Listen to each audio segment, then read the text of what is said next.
Hey everybody, Garcia here, and today we're going to be sailing the high seas, collecting goods from some islands, delivering them to other islands in this card game, Tricky Tides.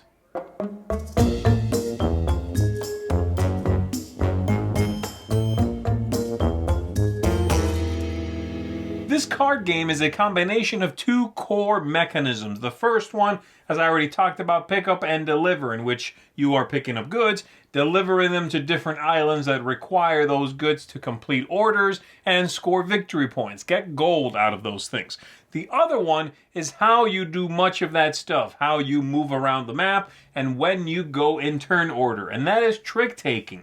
You are going to have a hand of cards. You're going to play cards in front of you. Folks after you will have to follow suit. There are 4 suits, which are different creatures or monsters. And then you'll go in the order of the value of the cards you played. And the cards themselves will tell you in which direction you may sail. So it's an interesting combination, not one I had thought of. But there are certainly a lot of games out there that combine things I hadn't thought of. And they don't always work. So does this game work? Let's take a look at it. To set up the game, we're going to shuffle up the island tiles and we're going to set them out randomly in a 3x4 pattern here. We're going to draw cubes from the bag, the goods, and we're going to put a number of them on each island dependent on the number written on that island. And then we'll put one of these order cards on each of those islands as well.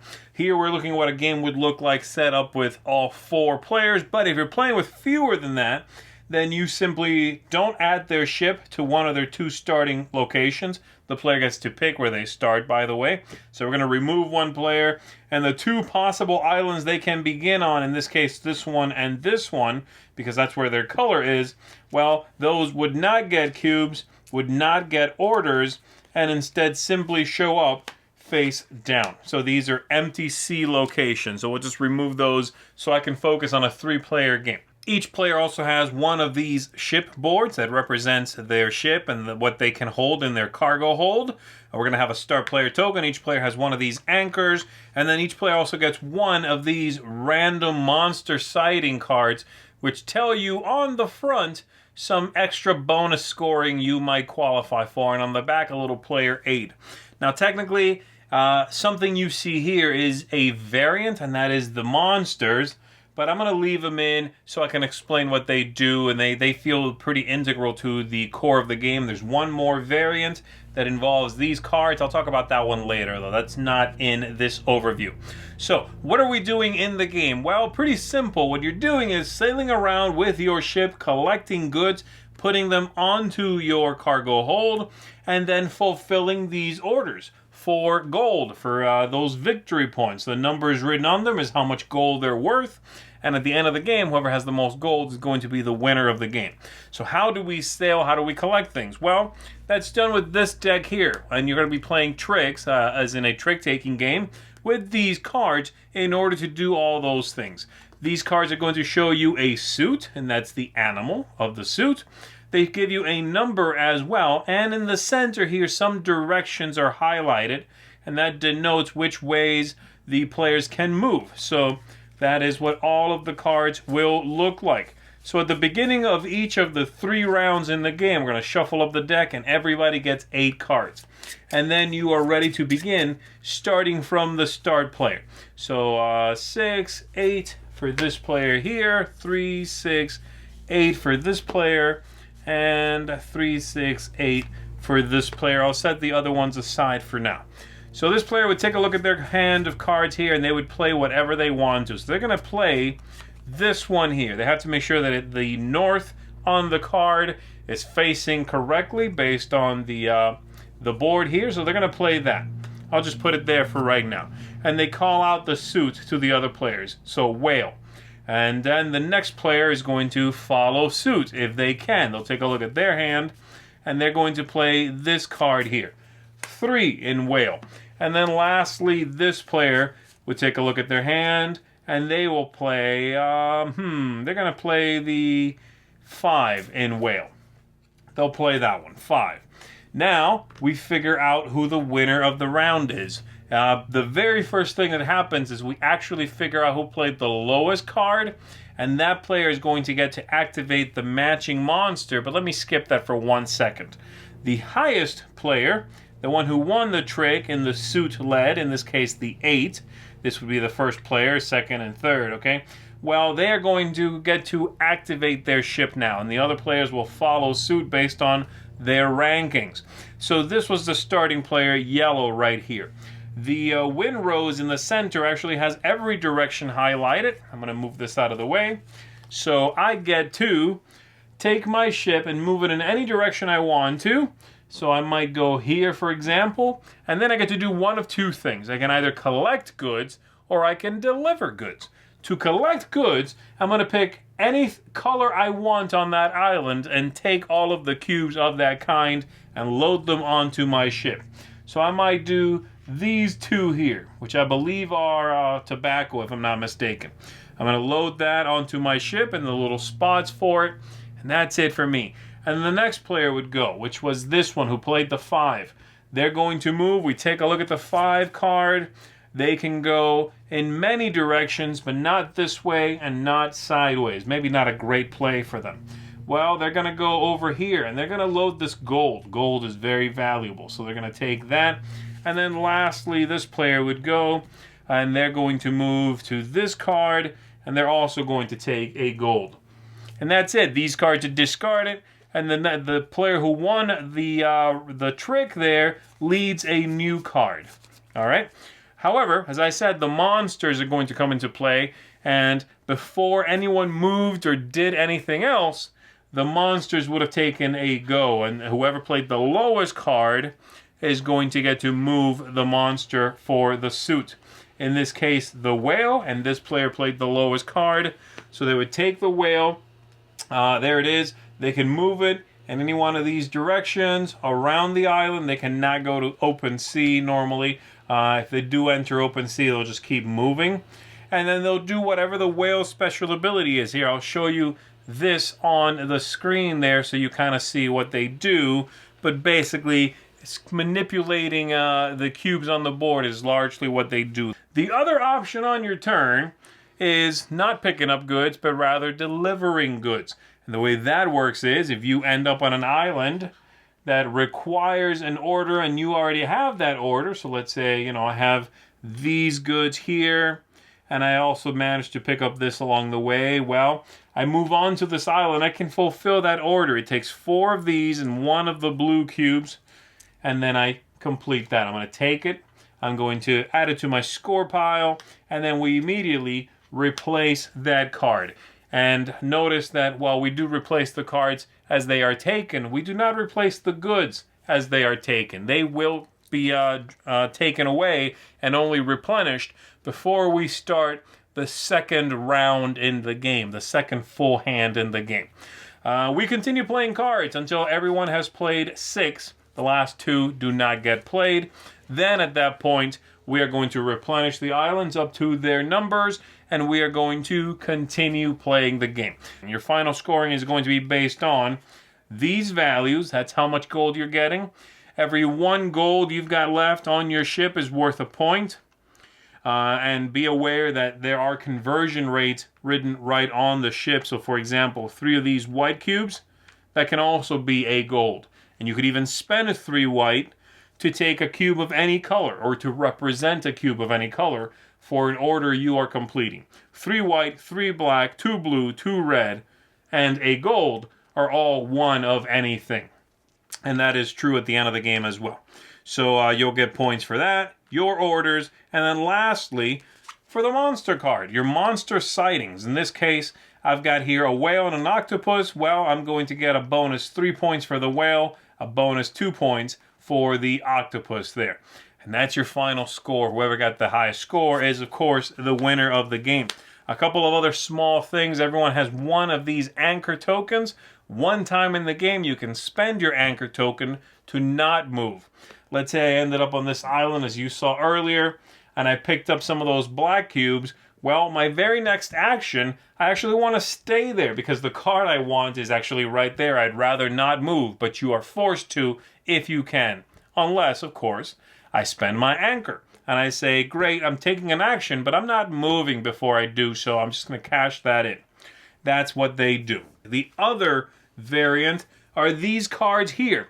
And the way these work is you simply shuffle them up and you reveal one at the beginning of the first hand in the game, and it's going to give some special ability to all of the players. During the second hand on the game, you discard that and reveal a new one. And then during the third and final hand, you reveal the last one. These are going to change some global rules in the game, such as this one here. For example, sweet returns say you can trade sugar at 2-1 instead of 3-1. That would be the rule for the entirety of that second hand in the game. And they do all sorts of things, change your trades. You can play, when you play a 1 value navigation card, you can orient the compass in any direction of your choice. There are some that let you, this one, the Lucky Loot. If you're playing with the Monsters variant, if you play the lowest card, you may draw 1 random good from the bag instead of using the monster ability. You must still move the monster, but the special ability is you get something from the bag. So these are neat. They're going to add a little spice to the game if you want to play with that. But there you go. That's the general flow and idea of the game. Collect goods, make those orders, fulfill them, try to score your hidden monsters that you're scoring for, and come out ahead with the most gold. Let's go back up top. Let me tell you what I think of the game. All right, so let's go ahead and talk about Tricky Tides here. The first thing I will say is the look of this game immediately captivated me. It's got a really engaging look. It gives me very Captain Nemo 20,000 Leagues Under the Sea kind of vibe. And I enjoy that concept, that look, that idea. So that was the first thing. But then I was pleasantly surprised by the combination of those two things. Pick up and deliver, trick-taking, working together, using the powers of the monsters if you choose to play with that variant. It's all a clever mix of pretty straightforward concepts to give you a game that is, yes, not an in-depth, thinky game, but one that's very, very pleasant to play. So let's break it down a little bit. I like most things about this one, and most of my categories are going to get a positive. So, theme. As I said, I really like the theme. Yes, it's kind of a trade goods for other goods sort of idea, but you're not making too many conversions. It's more about showing up where you need to be, grabbing stuff, sailing where you want to go, dropping that off. And the influencing of the monsters, that's interesting not obviously in a direct way, because I doubt these captains have control of these sea monsters, but it fits the theme and it works very well. The aesthetics are incredible. Everything looks really good in this game. Card quality is superb. The little boat boards in which you put your little cubes, there's actually, indentations or spaces to hold those cubes. That's a nice touch. Didn't need to do that, really, but I like it. It's that attention to detail that really comes through. The only thing that I thought was a little obtrusive is the size of the monster cutout. They're a little on the large side. So I have debated taking off the little feet for the standees and just laying them flat above the islands themselves. Shouldn't be a problem because two monsters cannot share the same island. So I'm thinking that's the way to go. I've messed with that a little bit, and I think it's the best way to do it. But that's really my only very tiny issue with the components. Replayability is pretty nice. The variability of setup, the cubes, the hand you draw, what monster you are secretly scoring more points for, all of those things lead to a lot of replayability in my opinion. And another thing that really helps is the game length. The game is one of the tighter, more interesting trick-taking games I've played. Most trick-taking games, and you can say this is at least half a trick-taking game, let's call it, most of them really do outstay their welcome. They are meant to be played at a leisurely pace. They are meant to spend an evening playing a card game sort of affairs, right? Play this until you get to 500 points. Play 10 hands of this. This one you play 3 hands, and it feels fulfilling. I like the way that pans out.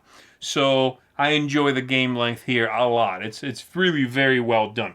Ease of play, I also think, is very nice. Yes, the monsters are a little tricky. It's gonna take some getting used to as you figure out their powers. The reference on the back of your secret scoring card could have been a little clearer.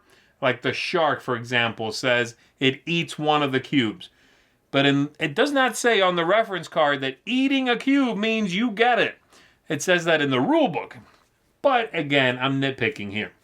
Lastly, tactics, strategy, luck, all of those things. This is the only one that I'm not glowing about, honestly.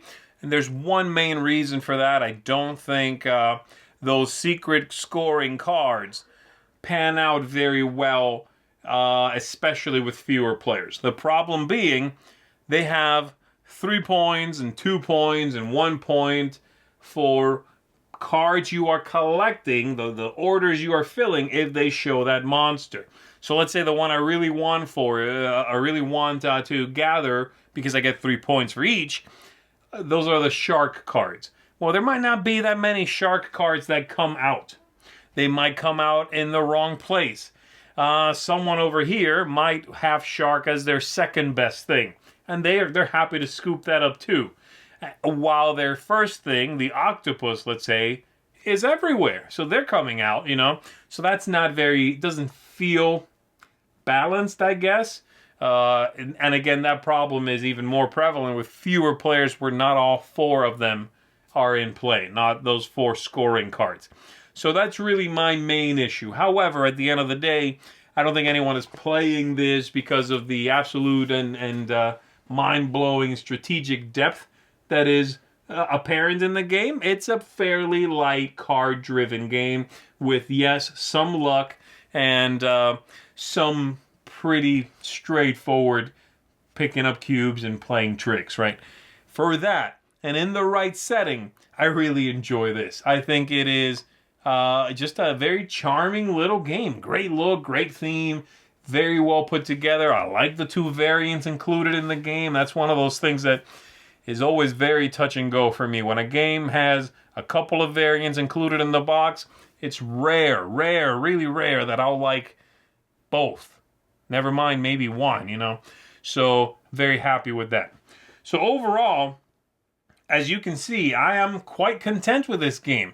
I rate this about an 8 out of 10 right now, and I really do enjoy it. So, Tricky Tides is going to get a seal of approval from me. If you are looking for an interesting combination of trick-taking and pick up and deliver, if you're just looking for a quick trick-taking game, if you're looking for a to-the-point pick up and deliver game, I think you're going to enjoy this. And the theme and the look of everything is going to be a fantastic bonus. Again, seal of approval from me. I am Z Garcia. Everybody, thanks for checking this out with me. I'm going to see you on the next one.